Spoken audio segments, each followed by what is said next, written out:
और तुम्हारी गर्लफ्रेंड से पैसे नहीं मांगेंगे वापस? बताओ। हाँ मैडम, अब तो आपका बॉयफ्रेंड आ गया, इतनी बड़ी कंपनी में सीनियर मैनेजर की पोस्ट पे। अब बोलो ना ये हमें धमकी दे रहा है ना इस बच्ची को, बोलो ना इसको, चुप क्यों खड़ी है? सर वो गलती हो गई सर मेरी गर्लफ्रेंड से। क्या? मैंने सुना नहीं, क्या हो गई है?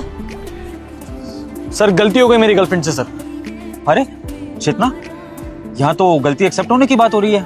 अभी तक तो बात ये हो रही थी कि हमें सबक सिखाया जाएगा, तो ये गलती एक्सेप्ट हो रही है। सनी, सबक सिखाओ ना हमें, अपने बॉस को और अपने बॉस की वाइफ को सबक सिखाओ, जैसा कि तुम्हारी गर्लफ्रेंड दावा कर रही थी। बताओ, बोलिए ना, सबक सिखाया हमें। सर बात को खत्म करते हैं ना सर। मुझे सच में नहीं पता था कि मेरी पोस्ट का ऐसे मेरी गर्लफ्रेंड गलत फायदा उठा रही है सर। अभी आगे पता चला सर। छोड़ो ना सर, मैं समझा दूंगा उसको। ऐसा मुझे ना पागल बनाने की जरूरत नहीं है सन्नी।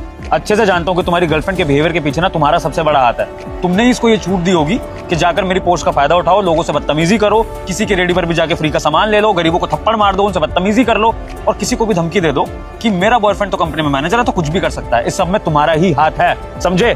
और इसलिए अब तुम्हें इसकी सजा मिलेगी। तुम्हें बहुत घमंड है ना अपने मैनेजर की पोस्ट पे। ये मैंने ऑफिस में भी नोटिस करा है कि तुमने हमारे पियोन के साथ भी कभी-कभी बदतमीजी कर रखी है, अपने जूनियर्स के साथ भी तुम तमीज से बात नहीं करते हो। और मैंने ऑफिस तक तो ये चीजें इग्नोर कर दी थी, लेकिन अगर बाहर तुम्हारी गर्लफ्रेंड खुलेआम इस तरह से गरीबों को परेशान कर रही है तो ये चीज मैं इग्नोर नहीं करूंगा। और पता है सबसे बड़ी बात क्या है कि इस सब में मेरी कंपनी का नाम बदनाम हो रहा है। तो कोई बच्ची जाके क्या बोलेगी कि उस कंपनी से कोई भी इंसान आता है तो गुंडागर्दी करता है। बताओ फिर क्या करूं मैं? सर बात कर लेते हैं ना सर मैं पैसे दिलवा देता हूँ सर, पैसे दिलवा देता हूँ सर। पैसे तुम्हें दिलवाने पड़ेंगे, वरना इसका अंजाम क्या होगा ना तुम सोच भी नहीं सकते हो। दिलवाओ पैसे। हाँ सर, पैसे दो। हाँ मैं दे रही हूँ। बेटा कितने पैसे हो गए आपके? 500 रुपये हो गए। ये लो बेटा, और पहले के लिए सॉरी, मुझे ऐसे बिना पैसे दिए नहीं आना चाहिए था, और थप्पड़ मारा उसके लिए भी। प्लीज बेटा मुझे माफ कर देना।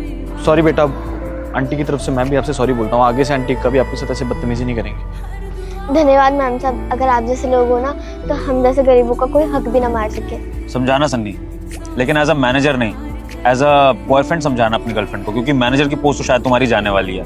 ऐसी हरकतें करते फिरोगे तो फिर मैं तुम्हें माफी तो नहीं दे पाऊंगा।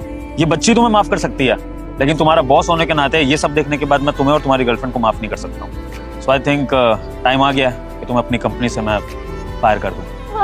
सॉरी सर, प्लीज आप ऐसे मत कीजिए। एक्चुअली ये तो बहुत ही ज्यादा अच्छे एम्प्लॉय हैं और हमेशा ऑनेस्टी के साथ ही काम करते हैं। गलती मुझसे हुई है तो सजा आप इनको क्यों दे रहे हैं? ये बहुत अच्छा काम करते हैं अपनी जगह, बहुत ज्यादा ऑनेस्ट है। अब प्लीज इनको मत निकालिए। मैं बोल रही हूँ ना, मैं दोबारा सॉरी बोल दूंगी अगर आप बोलेंगे तो। प्लीज ये बहुत अच्छे इंसान है, इनको जॉब से मत निकालिए आप।